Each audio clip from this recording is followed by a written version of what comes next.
One woman's unique way of getting the message out about breast cancer. I feel nice. The sugar is fine. I do believe that out of a negative experience, something positive can come, because I found that. And so, after being diagnosed with breast cancer 5 years ago, Brandyn Artis, an actress and dancer, wrote a play. I've lost a breast, not a brain.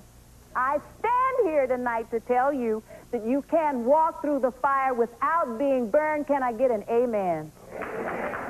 Ours is not to question why. Ours is just to do or die. Die? Darling, please, I do not have the time. Blending humor, honesty, and heart into her personal bout with breast cancer is Brandyn Barbara Artis in her play, Sister Girl.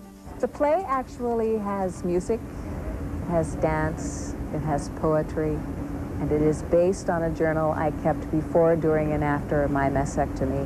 Artis is able to perform Sister Girl in cities all over the world thanks to a grant from the National Endowment for the Arts.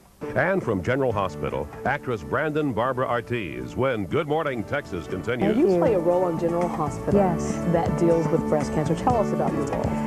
This role is the role of a psychiatrist. Her name is Dr. Diane Erskine. If you can accept that the husband is as affected by the illness as the wife, then maybe it will be easier to understand. December 18th, I've got a lump that won't go away. The mammogram is inconclusive. The biopsy has to be performed. Anxious to get it over and done with. Joking with the nurses, assuring my husband, Larry, that it will be a piece of cake. I tell him to chill, not to worry. I do not fit the cancer profile. But I know even before the doctor speaks, I hear it in the placement of his feet on the floor. The heaviness. I'm lying groggy but composed on a gurney in the recovery room. And when we hear what the surgeon has to say, it's not the words that take the room by the throat, but the profound sorrow that splashes around on the walls, spilling over, assaulting my senses, making me numb all over.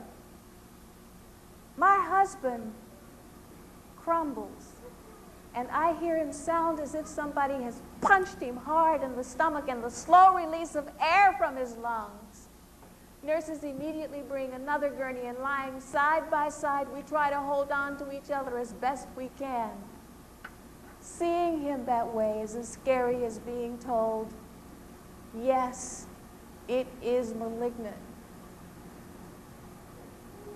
Have I done something wrong?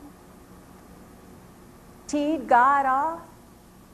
Another doctor a year before told me it was nothing to worry about, just a cyst. M-A-S-T-E-C-T-O-M-Y!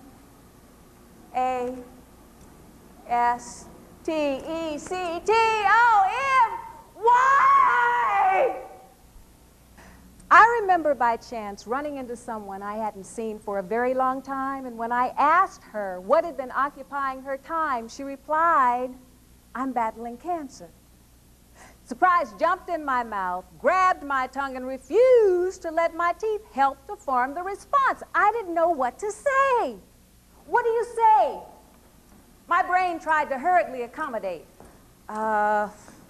Will you survive? Poor baby.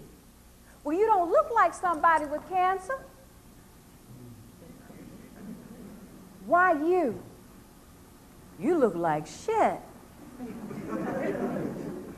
And even the thought, Father, forgive me, better you than me. God does her work in mysterious ways.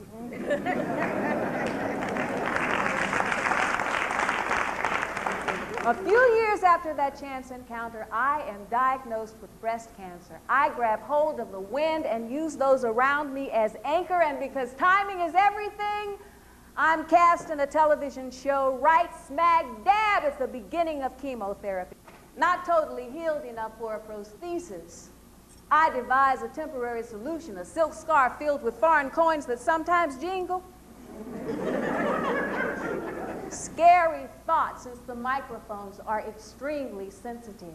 It's funny. See, that might surprise a lot of people. Oh, you've written a play about breast cancer. How could it be funny? Explain that.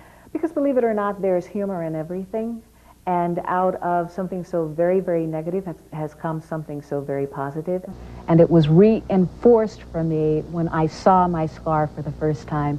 And my husband saw my scar for the first time. And he said, baby, you can only put one in your mouth at a time anyway. Hush, little baby, don't say a word. Mama's gonna buy you a mockingbird. And if that mockingbird don't sing, Mama's gonna buy you a diamond ring.